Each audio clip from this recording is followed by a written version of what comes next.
West Virginia not immune to giving up the big plays Saturday against Iowa State, but the Mountaineer offense countered with a few of their own and then some. A successful opening round of the basketball tournament for the Charleston Regional co-host. Best Virginia from WVU heard that from Marshall. Both teams involved in games a little close for comfort, but they still advanced to Monday's second round.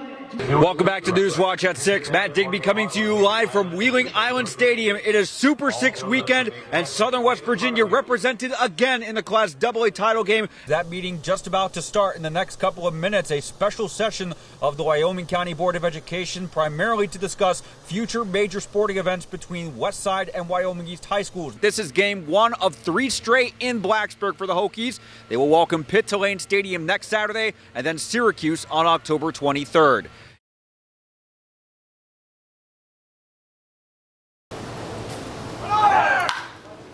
An opportunity of a lifetime. That's been the case for some of the top college baseball players in the country as they join the USA Baseball Collegiate National Team this summer.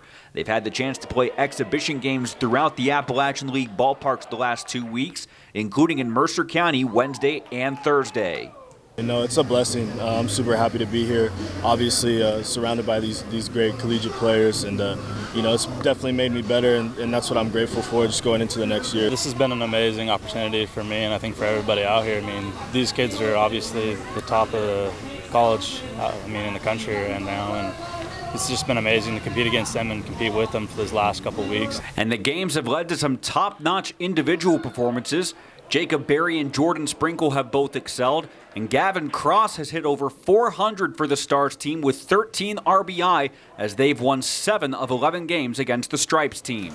I've just been trying to slow myself down. I struggled in the Cape when I was there for a couple weeks, and just getting back to the basics of keeping it simple and kind of just trying to see the ball. And every pitcher you're seeing is a really good arm, so just trying to compete every at-bat, just do whatever you can do to help the team win. It's giving them a taste of what they're fixing to do. And so you got to get your mind wrapped around that so they can be able to handle it. Even though the team has only been together a few weeks, they say they've already made friendships that they plan on continuing when they return to their respective colleges. I'm going to take away the friendships I've built.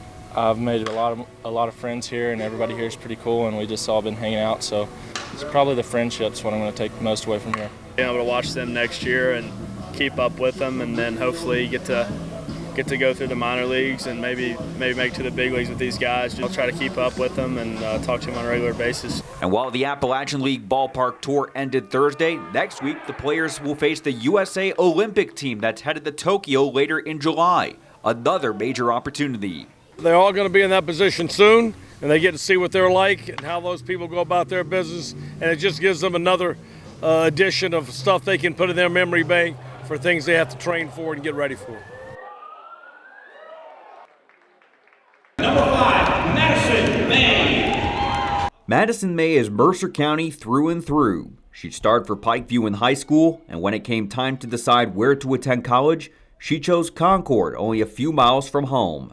I love to be around the town and around the area. I'm really close with my parents and family, so I knew that I wanted to stay around so they could come to all my games. A local kid wanted to stay home, and she turned out to be probably one of our top 5 players of all time. You know, she's in record books in about every category.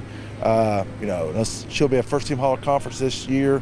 But it's not just staying close to home that May has enjoyed over the last few years. It's being front and center for a Lady Lions turnaround that's continued into this season. Freshman year we were kind of slow. Sophomore year was our building year. Last year we really had a great year, and senior year's just flown by. So it's been a journey. I've loved every minute of it. As the lone senior for the Concord women this year, May has served as a role model for her teammates, including those who once played against her in high school. To get up here in these last few months and actually be on the same team as her, I've watched her and I really admire how she plays. It's been really good getting to know Madison. She's been a good teammate. She always brings a lot of energy to the team, and she's a good leader.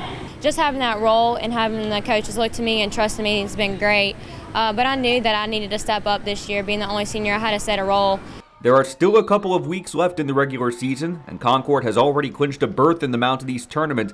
But with Senior Day this weekend, that's given the Lady Lions incentive to win their matchup with West Virginia Wesleyan.